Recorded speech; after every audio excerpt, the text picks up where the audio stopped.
How do you do? This is Tony the Talking Clock from the hit BBC show Adventures in Learning. Mr. Deep Dish is currently taking us to see the new Ratchet and Clank movie that has just hit theaters only yesterday by the time of this recording. This is our message to say that there are spoilers ahead.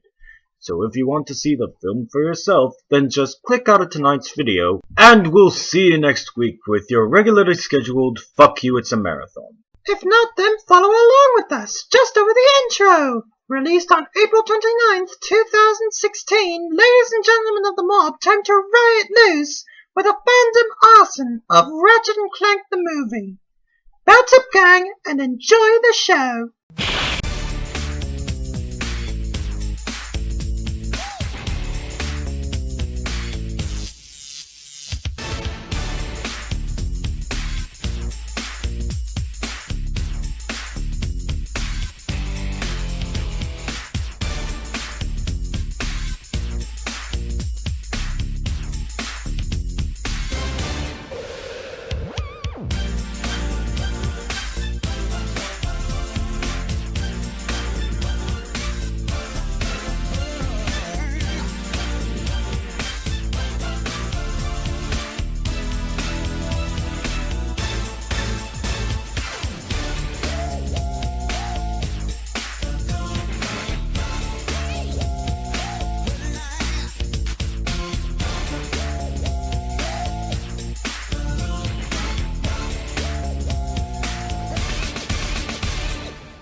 Now that's the best sounding elevator music I ever heard.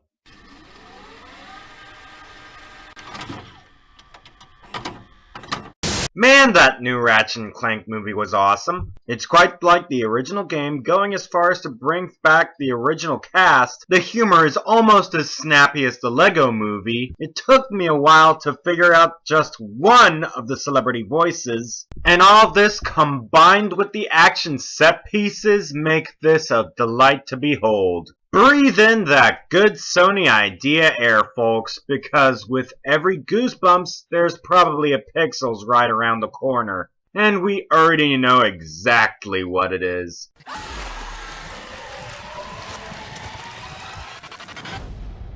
That stuff went everywhere, by the way, in every crack. Very hard to wash off.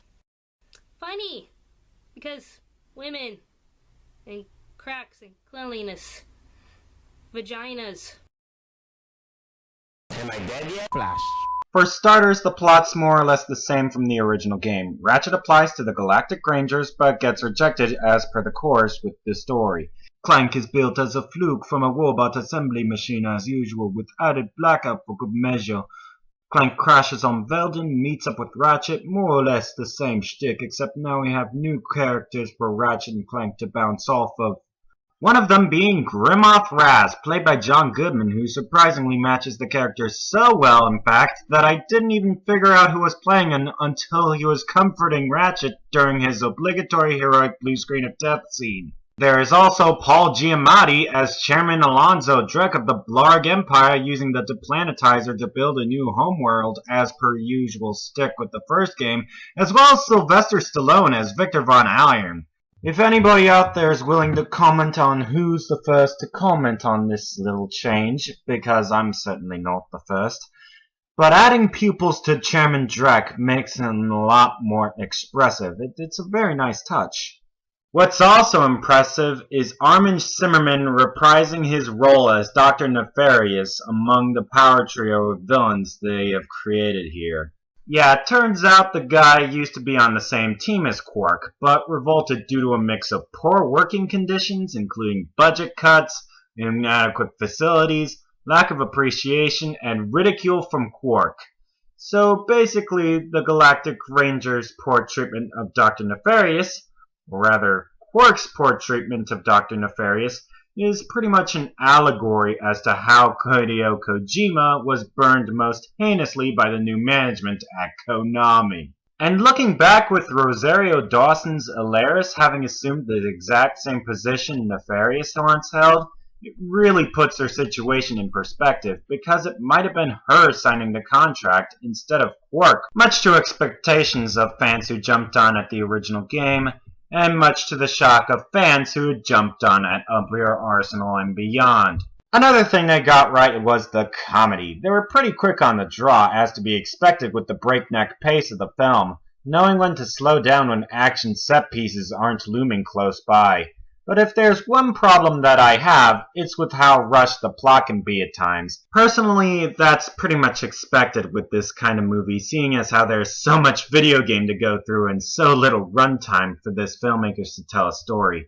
Though yeah, the time gain does make this a non-issue, but the point of the matter is that the least longtime franchise scribe TJ Fixman could have done is work in Big Al or Skid McMarx. Hell, I'd settle for Helga van Straissenbergen if it meant we'd be getting someone from the original game. But all in all, it's a pretty decent stepping stone in the evolution of movies based on video games, and hopefully it can get a trend of good video game movies going on. Heaven knows we all need it after the mess that was Pixels. Though the story wasn't completely original like with Goosebumps, it was an all-around enjoyable romp that welcomes all newcomers into the franchise.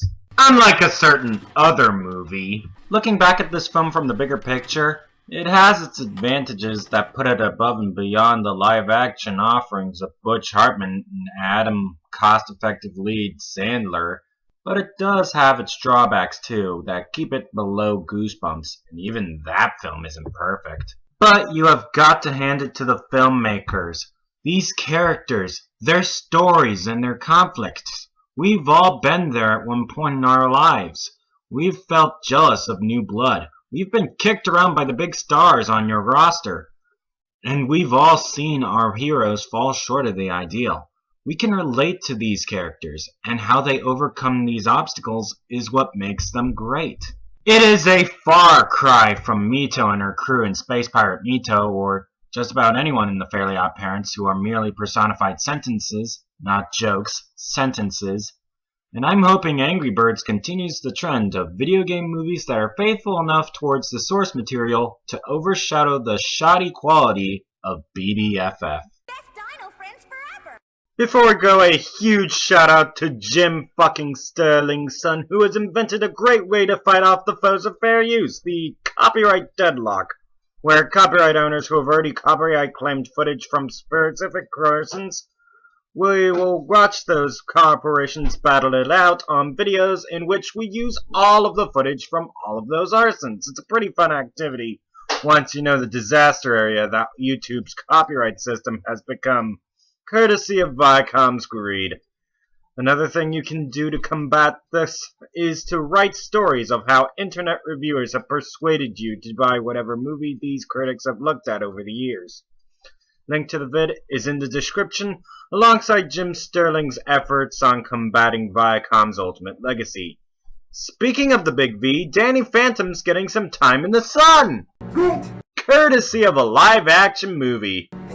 I'm cautiously optimistic about this movie, but having sat through the Fairly Odd movies and having reviewed one of these cinematic disastrophes, the latest one to be more precise, I'm not gonna hold my breath that it will be as good as the original show.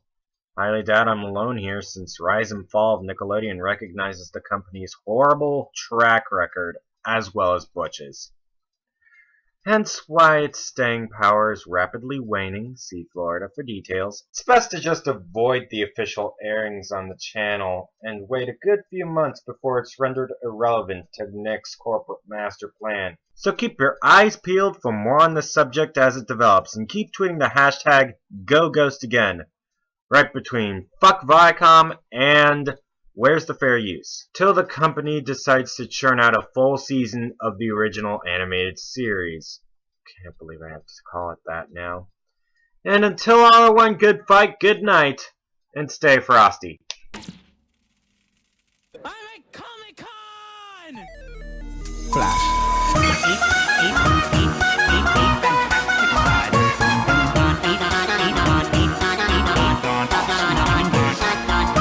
Okay, Elmo, I see the stop sign. I need to change.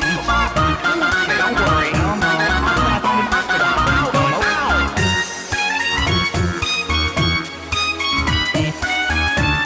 Now, Octagon has 8 fantastic eyes, 8 awesome angles.